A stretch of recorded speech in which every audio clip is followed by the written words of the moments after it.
تو یہ ایک حقیقت ہے کہ انسان کے گناہ اس کے لیے مشکلات کا سبب بنتے ہیں۔ امام ابن القیم الجوزیہ لکھتے ہیں، ان کی ایک مشہور کتاب ہے الداء والدواء، بیماریاں اور علاج، جس میں وہ کہتے ہیں کہ کوئی بھی گناہ ایسا نہیں کہ جس کے اثرات نہ ہوں۔ انسان سے چھوٹی یا بڑی جو بھی کوئی غلطی صادر ہوتی ہے، اس کے نتیجے میں کچھ نہ کچھ اثرات اس کی زندگی پر ضرور پڑتے ہیں۔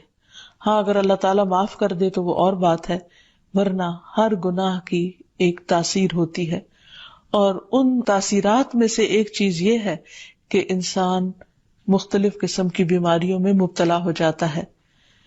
اسی لیے ہم دیکھتے ہیں کہ جب انسان بیماری میں مبتلا ہوتا ہے تو اللہ تعالیٰ اس بیماری کو اس کے گناہوں کا کفارہ بنا دیتے ہیں۔ جیسے حدیث میں آتا ہے کہ جس مسلمان کو کانٹا چبھے یا اس سے زیادہ کوئی تکلیف پہنچتی ہے تو اللہ تعالیٰ اس کے ذریعے اس کے گناہوں کو اس طرح دور کر دیتا ہے جس طرح درخت سے اس کے پتے جھڑتے ہیں۔ تو اس سے ہمیں یہ پتہ چلتا ہے کہ بیماریوں کے آنے کے مختلف اسباب ہوتے ہیں۔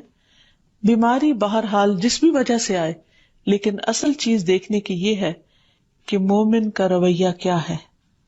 مومن کو اگر کوئی کانٹا بھی چبھتا ہے تو وہ اس پر صبر کرتا ہے۔ اس لیے بیماری یا تکلیف کے آنے پر انسان کو اللہ سے راضی رہنا چاہیے، شکوہ نہیں کرنا چاہیے، کیونکہ جو اللہ سے راضی ہو جاتا ہے کسی آزمائش پر، اللہ تعالیٰ بھی اس سے راضی ہو جاتا ہے۔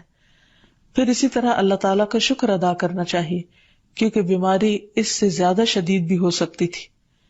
لہذا انسان کو اللہ تعالیٰ جس حال میں رکھے انسان اس پر شکر گزار رہے۔ پھر یہ کہ انسان کسی بھی بیماری میں کسی بھی قسم کی ہو اور زندگی کے کسی بھی حصے میں ہو، اس میں مایوس نہ ہو، پر امید رہے کہ بیماری دور ہو جائے گی۔ پھر اسی طرح اگر بیماری طول پکڑ جائے تو انسان کو گھبرانا نہیں چاہیے، کیونکہ ہر گزرنے والا لمحہ انسان کے درجات میں اضافے کا سبب بنتا ہے اور اس کے گناہ مسلسل جھڑتے چلے جاتے ہیں، حتیٰ کہ انسان بالکل پاک صاف ہو جاتا ہے۔